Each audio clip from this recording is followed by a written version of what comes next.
Ano nga ba yung new heavens and new earth? Bagong langit at bagong lupa. Pag-usapan po natin yan sa devotion natin na ito.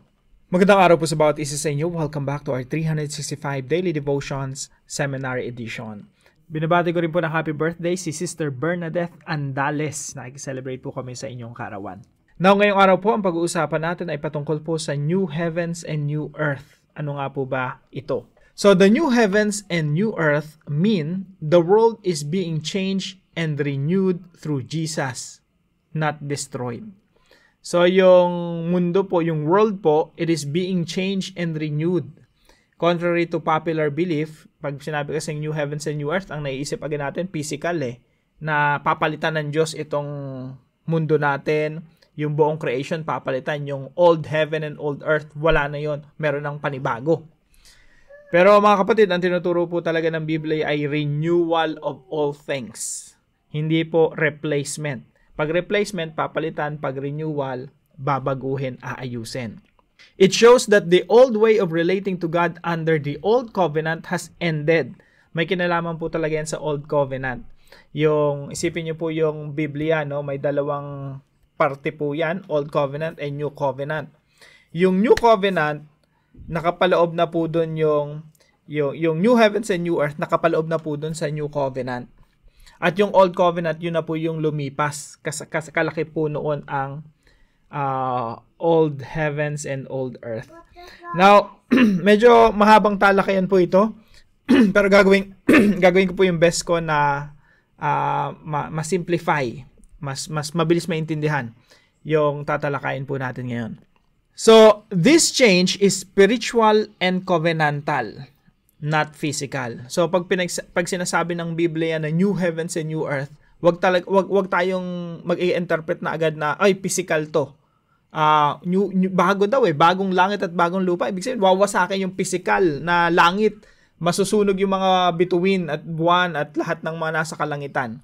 Susunugin lahat yan at papalitan ng bago. Parang ganun yung mentality natin, physical. Pero mga kapatid, pag in-interpret natin ng tama yung Biblia, it is about spiritual and covenantal. The fire and shaking are pictures of God's judgment and cleansing, not the end of the planet. Yung fire, yung shaking, ang tinutukoy po dyan ay paglilinis. Kasi po yung creation, nahulog sa pagkakasala. Isipin niyo po mabuti, yung creation napakaganda. Nahulog sa pagkakasala, kailangan linisin ng Diyos. At yung image po ng fire, yun po yung ginagamit ng Diyos para linisin, iayos. Tanggalin ang mga, isipin niyo po gold. Yung gold, para ma-purify, ipapadaan sa apoy.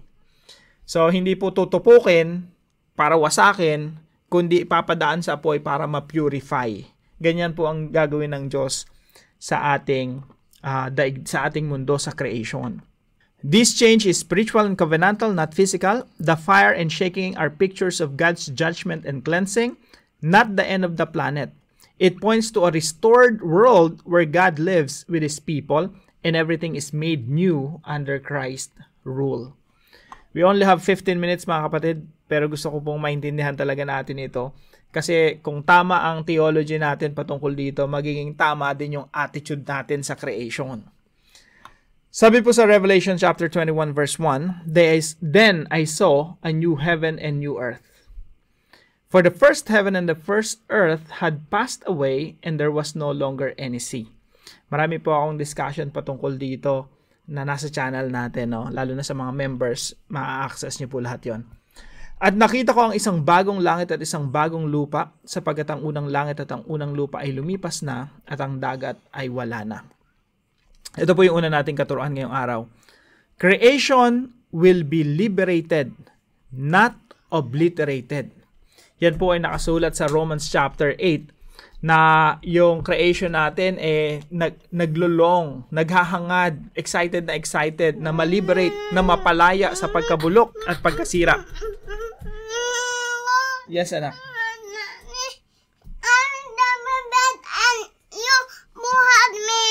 Okay, wait. I will just finish this one and then we will play, okay? No. Sabi po rito sa Romans chapter 8 verse 21, the creation itself will be liberated from its bondage to decay and brought into the freedom and glory of the children of God. Yung creation mismo na nasadlak sa suffering, sa pagdurusa, papalayain din ng Diyos. Sabi rito na ang sanlikha naman ay mapapalaya mula sa pagkaalipin sa kabulukan tungo sa kalayaan ng kaluwalhatian ng mga anak ng Diyos. Kasi ito pong creation na to, ito talaga yung tahanan natin. Nilikha talaga to ng Diyos para sa atin. At kung tayo na-redeem, natubos completely, yung creation din natin ay matutubos completely. So creation will be liberated, not obliterated. Pag sinabing obliterated, yung maglalaho, magugunaw. Hindi po totoo na magugunaw yung buong creation, pati yung universe. Paano mo susunugin yung mga bituin, no? Mga heavenly bodies? Anong kinalaman niya? Walang ganun sa Bible. Minsan lang po kasi mali-mali yung interpretation natin patungkol sa mga apocalyptic writings na minsan maglalaglagan yung mga bituin, interpret natin na literal. Number 2 po, creation will be renewed, not replaced. Yung creation po, ito po ay babaguhin, hindi po papalitan. Alam niyo po, ito yung nakakatuwa sa Diyos. Yung Diyos natin, ang ganda ng creation niya, hindi niya binasura. Bagamat nahulog sa pagkakasala yung tao, and along with that is yung creation, and nahulog rin sa pagdurusa, sa pagkabulok, hindi sinukuan ng Diyos yung creation. Kung sinukuan ng Diyos yung creation, di sana nung ginunaw ng Diyos yun sa panahon ni Noah, talagang tuluyan eh. Actually, yung ginawa ng Diyos sa panahon ni Noah nung bumaha, cleansing yun eh. At in the future, magkakaroon ulit ng cleansing. At yung cleansing na yan, not to destroy the world, but to purify the world perfectly and completely, thoroughly. At yan po ay magkakaroon ng kakompletuhan sa muling pagbabalik ng ating Panginoong Jesucristo. Hindi po papalitan ng Diyos yung creation. Babaguhin po. Tanong, ikaw ba pinalitan ka ng Diyos? Nung sinabi sa Bible na 2 Corinthians chapter 5 verse 17, if anyone is in Christ Jesus, he is a new creation. The old has gone, the new has come. Hindi ka naman niya pinalitan eh. Ikaw pa rin yan. But you are being renewed. Binabago ka ng Diyos. Pero ikaw pa rin yan. Hindi ka pinalitan. Hindi ka sinukuha ng Diyos. Ganon din po sa kanyang nilikha. Hindi sinukuha ng Diyos ang buong nilikha. Ito pa rin yun. Babaguhin, i-renewed. Hindi po papalitan. Number 3 po, creation is now in the process of renewal. Ang creation po natin, ito pong nilikha ng Diyos, ito po ay nasa proseso na ng pagbabago. Nasa proseso na ng renewal. Tandaan po natin yung Diyos natin, He is our Redeemer, manunubos. Bagamat ang Diyos ay nagpaparusa, mas inihahayag ng Diyos yung kanyang sarili bilang Redeemer and Restorer. At He is also our healer. Kaya po yung buong creation ay nasa ilalim na po ng paggagamot at pagsasaayos ng ating Panginoong Jesucristo. Ano po yung ebidensya na inaayos na ng Diyos yung mundo? Unang-una, isinugo niya si Kristo para simulan yung gawain na yun. Pangalawa, ang ating Panginoong Jesucristo namatay doon sa krus, nabuhos yung kanyang dugo sa krus, not just for people Yung pagbuhos ng dugo ng ating Panginoong Jesucristo is for the restoration of all things. Kaya po sinasabi sa Colossians chapter 1 verse 20, so that in Christ Jesus, He might reconcile all things back to God, whether things in heaven or things on earth, by making peace through His blood shed on the cross. Yung blood ni Jesus Christ nabuhos sa krus to reconcile all things back to God, and that includes the entire creation. Sa Genesis chapter 1 pa lang. Yung Genesis chapter 1 na nilikha ng Diyos, ipapanumbalik niya yan sa Kanya. Magkakaroon ng process of renewal. At isang ebidensya natin na nasa proseso na tayo ng renewal, sinugo ng Diyos ng ating Panginoong Jesucristo ang mga disciples niya. Sabi niya, go disciple the nations. Bakit po? Habang nadidisipulo lahat ng mga bansa, lalong dumadami yung mga mananampalataya, mapupuno yung buong mundo ng mga tao na sumasamba at dumadakila kay Yahweh. The whole world will be filled with the knowledge of the glory of God as the waters cover the sea. Yan po ang pangako. Yan po yung nilook forward ng lahat ng mga propeta sa Old Testament, na yung righteousness of God, yung peace of God will cover the whole world. The glory of God will fill the whole world. Now, paano po natin ito i-apply sa ating mga buhay, mga kapatid? Number 1, believe that God is a restorer, not destroyer. Yung Diyos po natin, He is our restorer, healer, Redeemer. Siya po ay nagbabago, nagsasaayos. At yung mundo po natin na ito, na nilikha ng Diyos, na sinabi mismo ng Diyos sa Genesis chapter 1 na mabuti, hindi niya po wawasakin. Hindi niya po gugunawin. Isipin niyo po, ang Diyos ang lumikha sa mundo. Siya rin na rin ang nagsabing mabuti ito. And kada may lilikhain ng Diyos na maganda, sasabihin niya, it was good, it was good, it was good, it was good. Paulit-ulit niyang sinasabing, it was good. Alam niyo po, hindi wawasakin ng Diyos yung isang mabuti. Ang wawasakin niya ay yung hindi mabuti. Kaya po yung fire na papadaanin yung ating creation, yung creation papadaanin ng Diyos sa fire, ang wawasakin, ang pupuksain po doon yung masasama. Si Satan, demons, kasamaan, wars, suffering, lahat po yun tatanggalin. Isipin nyo, yung creation ng Diyos, pinasok ng mga bacteria, ng mga cancerous cells. Isipin nyo, may cancer, tatanggalin ng Diyos. Parang dumadaan sa proseso ng chemotherapy, tatanggalin ng Diyos lahat ng masama. Yun ang pupuksain. Ang mananatili ay ang mabuti. Napakaganda pong theology niyan, at yan po yung biblical. And number 2 po, take care of God's creation. It's not in vain.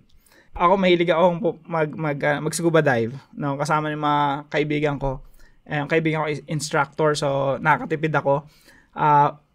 May mga advocacy na i-restore yung mga broken, mga nasirang mga, pag sinacyanide, yung cyanide fishing, nasisira yung mga corals. So, may mga Christians na nire-restore yung mga corals. It's not in vain. When you do that, you are doing service to God. Naglilingkod ka sa Diyos because this is God's creation. Pag inaalagaan mo yung creation ng Diyos, you're doing the will of God. Ang isang Kristiyano po, mga kapatid, isang tanda ng pagiging Kristiyano, pag meron kang balat ng candy sa bulsa, hindi mo tinatapon sa kalsada. Bakit? Because you're taking care of God's creation. Masama na magtapon ng magkalat sa kalsada. Yan po ay isang ebidensya ng pagiging Kristiyano. And I hope bilang Kristiyano, we take care of God's creation.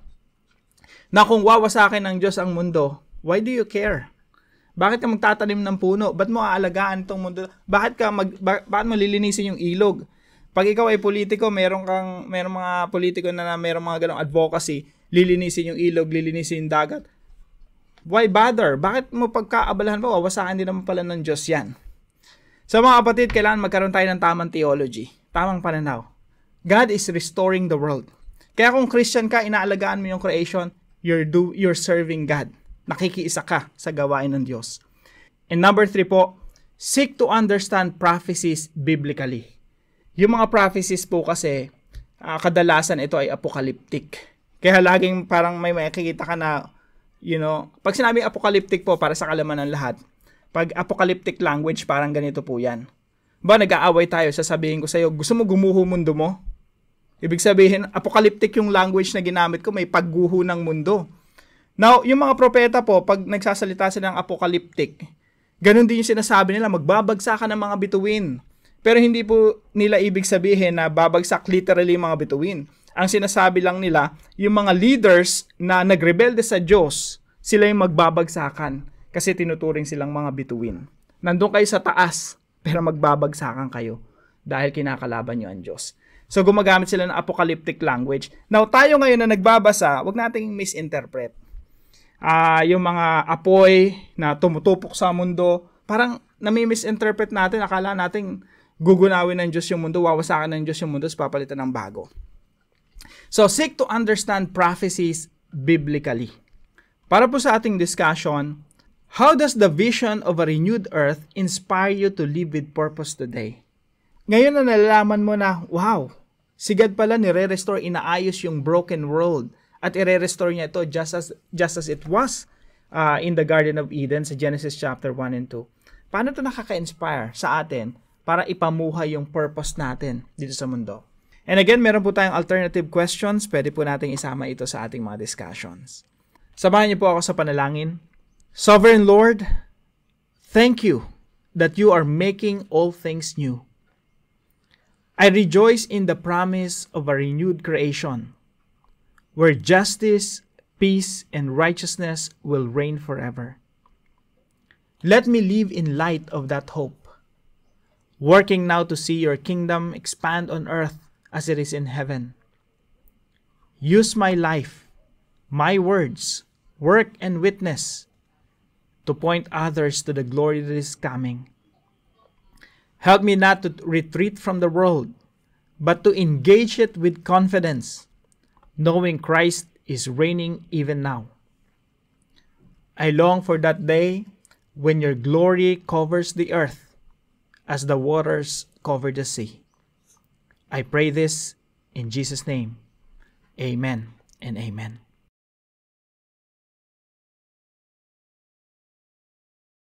Maraming salamat po sa bawat isa sa inyo na nakikisa dito sa ating gawain. Patuloy po kayong pagpalain ng ating Panginoon. Kung kayo po yung may natutunan, ipalam nyo lang po sa comment section right below this video, and please don't forget to share this devotion to your family and friends. God bless you po. See you po tomorrow 5 a.m. dito sa ating Daily Devotions.